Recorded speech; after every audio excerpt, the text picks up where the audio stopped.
Hello once again from Gibbs Stadium. I'm Jim Noble, and welcome to Inside Wofford Football with head coach Sean Watson, brought to you by Budweiser of Spartanburg and Yokohama. Well, Coach, I'll tell you, Presbyterian scored on their first play from scrimmage and their last play from scrimmage Saturday night. In between, the Terriers just didn't get enough done to avoid a tough 23-20 defeat. But I will say this. Southern Conference play is what we have talked about pretty much all off season long. And in that respect, the season in many ways begins next Saturday at VMI. I know that doesn't diminish what happens Saturday night, and I know you guys are unhappy about it, but life goes on. Right. We are getting ready to play, obviously, our conference season, and that's the most important season. But, Saturday night was really disappointing for all of us. And I would be remiss if I didn't say, PC played a really good football game and played with a lot of emotion.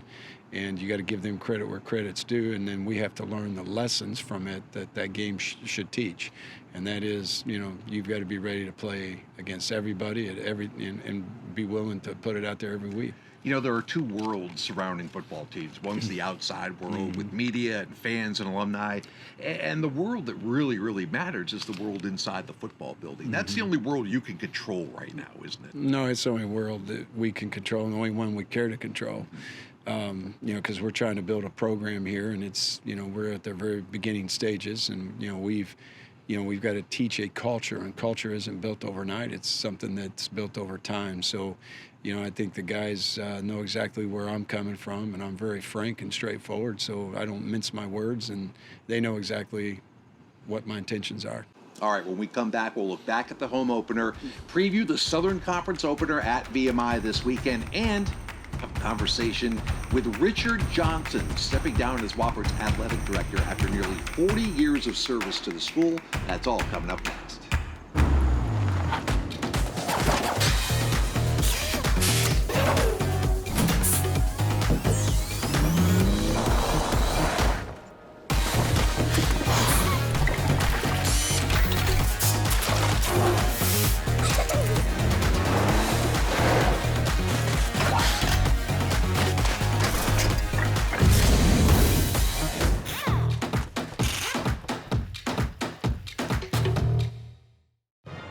You can always count on the crisp, refreshing taste of Bud Light, just like you can always count on Always Game Gary. No bar is too far. No wing sauce is too hot. Not for Gary. Gary is the man. He's nothing like Keith. Keith never wants to do anything. Why are we even talking about Keith? Always Game Gary is famous among friends. He deserves a Bud Light. Enjoy responsibly. Bud Light Beer, AB St. Louis, Missouri. Welcome back. Well, as we said, Presbyterian started fast. Everybody wants to start off fast. Wofford got some yards on their first possession, had it punted away, and then what did they do on that first play for scrimmage, the flea flicker that caught people off guard, if indeed it happened that way? No, it did. It was a well-designed play. We have exactly the same play in our offense. It's called a pepper pass, and it's basically you hand the ball to the back, and the back starts like he's running a tight zone and turns around and flips it to the quarterback. And what that does is we were in quarters. It triggers the two safeties to make their quarters fits, which is in the box. And, then it's one-on-one. So it's a crack replace route, a crack post with a deep cross coming from the other side. And they got us on the crack on the crack post. So it was 10-0 Presbyterian after one, and then Wofford finally got things rolling, and we got a glimpse of the big play capability of Bryce Corriston. A 70-yard touchdown run. I said on the broadcast, Bryce used to be a sprinter in high school, and it looked like it on that play. Great blocking, too, down the field. Yeah, Bryce did a nice job. He had some nice rushes in that game. He's a kid that can give us that dimension, and he did a really nice job of, turning that into explosive. Made one guy miss in the hole, and there was really nobody left. Our receivers did a really good job blocking downfield. So you go into the locker room 10-10 at halftime. How did you feel after the first half? Did you feel like, hey, we got our legs under us, we were ready to roll in the second half? What was the general feeling at halftime? Honestly, I felt like we, offensively, I'll speak to that first. I felt like, we were impeding our own progress, because we had penalties that killed drives. And, that's where we've got to play more disciplined football. Defensively, we were doing a really good job on first and second down. Then we'd give up a third down, so we were giving up big plays. I just felt like we had to shore up the big plays, obviously on defense, and tackle better, get more hats to the football, and then offensively we just need to stop impeding our own progress. Coming up here on Inside Wofford Football, half number 2. The debut of a freshman quarterback for the Terriers, and a look ahead at the Southern Conference opener against VMI. All of that coming up next. Think big. Something life-changing. I'm talking education. Let's get inventive. Blow things up in a good way. Do it for 20 years? Wake up and education has received billions in funding. Who does all this? If you've ever played one of these or these, that would be you. Yeah, thank you. And welcome back to Inside Wofford Football with head coach Sean Watson. I'm Jim Noble. So, second half against Presbyterian. You're battling back and forth. You did pull off the longest touchdown drive of the night. Ryan Ingram capped it off with a touchdown to give Wofford the lead, but Bryce Corson gets hurt on that drive after a really nice scramble. You have to put in freshman quarterback Paulie Seeley. A, what do we know about Bryce? And B, how did you think Paulie Seeley fared? First, start with Bryce. Bryce, we'll find out more as the week wears on. It's a hamstring injury, so we'll see how far we can get him this week. I thought Paulie came in and did a nice job. We weren't, going to ask him to.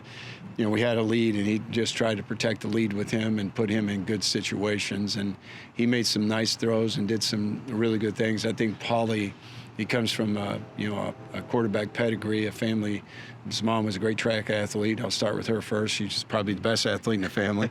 And then his dad, Paul, Paul was a great player at BG as a quarterback. So, he comes from, he's just a natural competitive quarterback. And I think he's got a really bright future. And, if we're called to play him, Cade Rice is back healthy now. So we really have him for the first week last week being healthy back. So, we'll throw those put our time into those guys and throw our time into them and see what we get them ready in case Bryce can't go.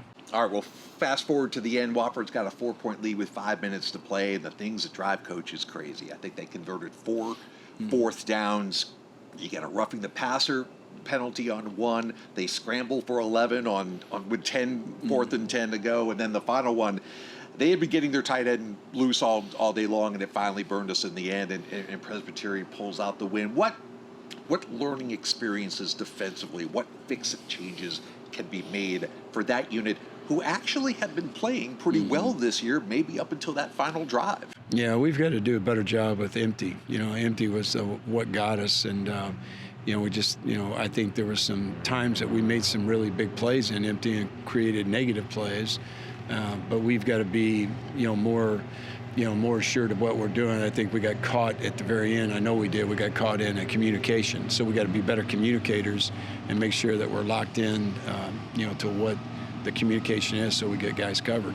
And then, we let them off the hook, like you said, many times in that drive, and could have stopped them. And we've got to get off the field. Well, the great thing about college football, about sports in general, is right now for Wofford, the slate is clean. 0-3 turns into 0-0, and you just need to go 1-0 this weekend against VMI, and everybody feels a whole lot different. New coaching staff at VMI, Coach Rocco, plenty of tape on him, his years at Delaware and things like that. But what, if anything, do we know about the Keydets right now? Well, they're running a spread offense, up-tempo spread offense on the offensive side of the ball. So it's different, obviously, because different people are doing it, but it's similar to what we've seen and similar to what they've been doing. And then I think, defensively is where the big change is. They're what we were a year ago and what Sanford is in our league, a 2-star defense. So, we'll, it's an odd front that, really has the star as a guy who's, in an unblockable position, so we'll have to manage that on our side of the ball. So, they're going to be well coached because Bobby's an excellent coach, and he's got a really good staff, and their kids are different. They're playing really sound and playing hard.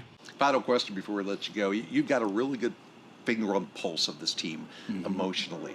How do you feel they'll bounce back? How do you feel they'll go into Lexington, Virginia on Saturday? The thing I told him is what I've learned from my dad. Disappointment can be handled one or two ways. And the first one is it can become your edge and take you to where you want to go, or it can become pity. And it's not going to be pity. That's just not me. And we're going to make it our edge, and we're going to work our way to and through to get our program where we see Wofford football at the top. Sounds good to me. We always appreciate the time. Safe travels up to Lexington. We'll see you there on Saturday. Appreciate it. All right, when we come back, a conversation with Richard Johnson next here on Inside Wofford Football.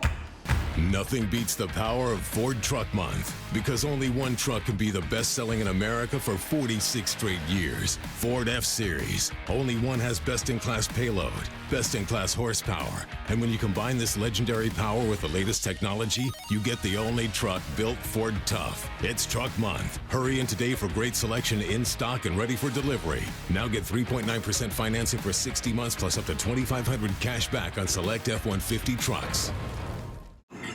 Welcome back, everybody. If you watched our ESPN Plus broadcast of the Presbyterian Game, you know that we sat down with Richard Johnson. What a career here at Wofford. 40 years of service, years as the athletic director, of course, before that, men's basketball coach. Richard Johnson will talk about what he has seen over the years here at Wofford and what lies ahead for the athletic department. Richard Johnson has announced that he is stepping down after 40 years of service to Wofford College, first as the head basketball coach, and then nearly 3 decades as athletic director. I didn't think you would ever slow down. You're the busiest guy I know. We can't thank you enough for your service to Wofford, and now that it's been made public, how do you feel about it? Bittersweet. I mean, we have a terrific coaching staff across the board. The people that I work with on a daily basis are unbelievable. I love coming to work and seeing those people. Now, the workload, the stress, I mean, that's never ending. And you get up in the middle of the night and you're thinking about stuff, and it's time. I mean, I got a really bad birthday coming up in 2024 here, early in 2024. I hit a bad number. And so it was time to enjoy the family, kick my feet up, and sleep late. What has been some of the highlights for you, Richard, leading Wofford from the NAIA to Division II and now into Division I sports? What have been some of the high points? What you just said. I mean, taking the fundamentals, the work that those kids did at the NAIA and Division II level, laid the foundation, and those guys that made that transition when we weren't eligible for the tournament, and yet we were recruiting and competitive and beating people and just competitive with people without the dollars. And then getting into Division I Southern Conference, being competitive, going to tournament finals and semifinals. We built the program. Mike Young took it to a completely different level, but it took time. And so you have to be patient. That's the lesson. Be patient here, because it's not like every place else. Southern Conference championships in more sports than I can remember off the top of my head. So many in football, basketball, as you mentioned. And, of course, everybody wants to know what's next. What's next for Richard Johnson personally, and also what kind of hand will you have in determining your successor? So last year, I had talked to Nathan. I thought May was going to be it. So we had actually engaged Parker Search. We were going to have Parker Search for the football search. And then I told Daniels confidentially, I said, I'm also going to step down in May, and we'll use you again. Well, we didn't end up either one, because Sean did such a great job. We just elected to stay with Sean. And then Nathan and I talked, and I decided to stay a little longer. So I finally emailed Daniel about a month ago, and I said, Daniel, by the way, this time we're really going to use you. And so he's going to come in and do the search, work with Nate. I told Nafe, I said, listen, the date's December 31st, but hey, it's flexible. If you got somebody in place on November 15, I'm good with that. If it's 2 weeks into January, I'll do that too. I'll do whatever you need me to. Well, you know, a 4-minute interview doesn't nearly do justice to 4 decades of experience. But I know everybody at Terrier Nation, everybody with the college, both athletically and academically, owe you a big debt of gratitude and a huge thank you. And I know you return those sentiments too. Well, I do. But the guys that did this are David Wood, Danny Morrison, Joe Losane, Bernie Dunlap, Nave Samhat. Those are the guys that built this, and countless of staff members and donors and alums that I can't even begin to name right now. I'd be doing a disservice to name just one, but I will say just one. What Mr. Richardson has done for Wofford College and the facilities is extraordinary. I second that. Man, I tell you what, Richard, thank you so much for everything you've done for Wofford. Thanks for joining us here, and I'll make sure to get those expense reports in before you say goodbye. All right, Richard Johnson stepping down as Wofford's longtime athletic director. And that'll do it for Inside Wofford Football. I want to thank Budweiser of Spartanburg and Yokohama for sponsoring this and every coach's throw throughout the fall. Join us next week. We'll have a full recap of the game up at BMI as Wofford opens up Southern Conference play. For Sean Watson, I'm Jim Noble saying thanks, and we'll see you next time on Inside Wofford.